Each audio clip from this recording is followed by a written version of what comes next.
Guys, good evening. Yun, so natapos na natin gawin yung GNG Bato from Allen Samar. So next na natin yung kasama niya na GNG Wild Hog 7 for upgrading to. So ito may problema sa piston. Basag na yung piston niya. All stock pa to guys, wala pang nagagawang upgrade sa kanya. So ang gagawin lang natin, ang gusto ni Honor dito is set ng high speed, then 450 FPS din. So mag-install tayo sa kanya ng, syempre guys, ASS MOSFET. So, start na tayo. Simulan na natin to. Disassemble na natin.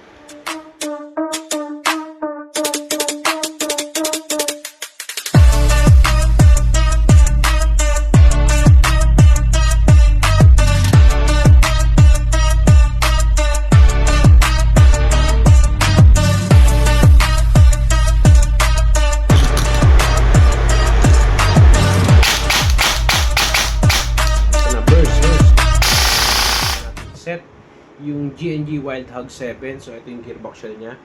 Yun, so ano nga ba yung pinalitan natin? Unang-una, nagpalit tayo cylinder, piston body. Kasi kung makikita nyo naman guys, yung stock piston body niya is wala na, sira na talaga. Then, ano pa nga ba yung pinalitan natin? Nagpalit tayo ng gears. Naglagay tayo ng delayer, nag-regimes tayo. Gumamit tayo syempre nung high speed bearing, yung stainless na ginagamit natin. Then, eto na. Tignan natin kung nakuha natin yung speed na gusto ni Honor. So, test pair tayo. Lagay mo natin sa semi. Yun yun. Ito na, burst. Grabe naman. So, medyo mabilis na rin siya. Yeah, so,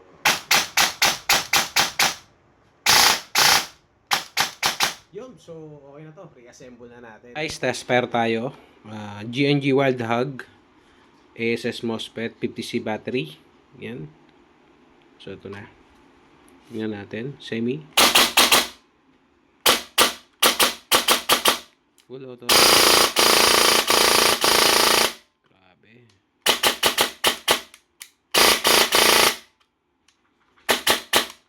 Safe.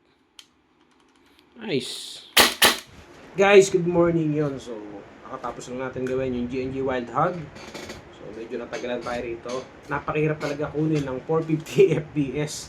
So, pag yung isang spring nilalagay natin is nasa 430 FPS lang siya. Okay sana kung mga 445, kaso 430 plus lang eh. Then, pag nagpalit naman ako ng ibang spring, yung sumunod doon sa pinaltang ko, ito naman yung FPS niya, 480. So, papakita ko sa inyo. 470 to 480 FPS, grabe. 479. 475. So, tingnan natin baka makuha sa adjust ng hub.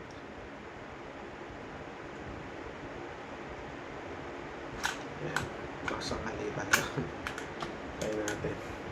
Baka may mabago. Ay, wala pala akong baga. Yun, lubos na. Try tayo.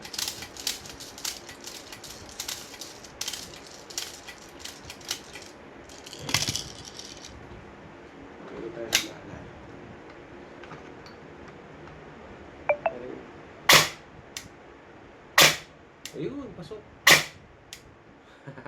454. So, okay na to. Ayun. 454. Di naman sama. 453. Consistent siya, Ay, tumaas. Ay, grabe. Ang hirap. Mataas na naman siya. So, anyway, tingin ko papasok na to kasi lalambot pa naman yung spring niyan. Pero tingnan nyo, pag siniro natin yung hub, taas ng FPS. So, tingin ko, hindi ko na to papalitan ng spring. Okay na to. Kasi, nakailang baklas na tayo sa kanya kakabalik ng spring. Then, hindi siya naka-QD or yung quick detaching spring guide. Kaya, medyo matrabaho siya guys. At least okay na. Tingin ko naman is bababa pa to. Siguro gamitin lang natin ng mga ilang beses. Siguro bukas pag nag-stress test tayo, siguro sa 3 magazine na ubusin natin, bababa yung FPS nito. So yun lang guys, let's search sa owner nito, GNG Wild Hog from Allen, Northern Samar. Yun, so maraming salamat. So, okay, tapos na yung 2 unit na pinadala mo.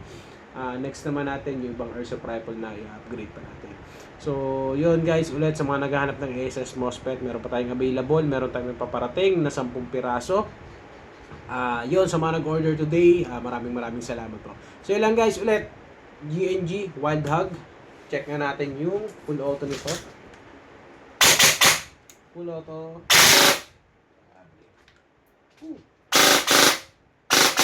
Ganda. So, yun lang guys. Salamat.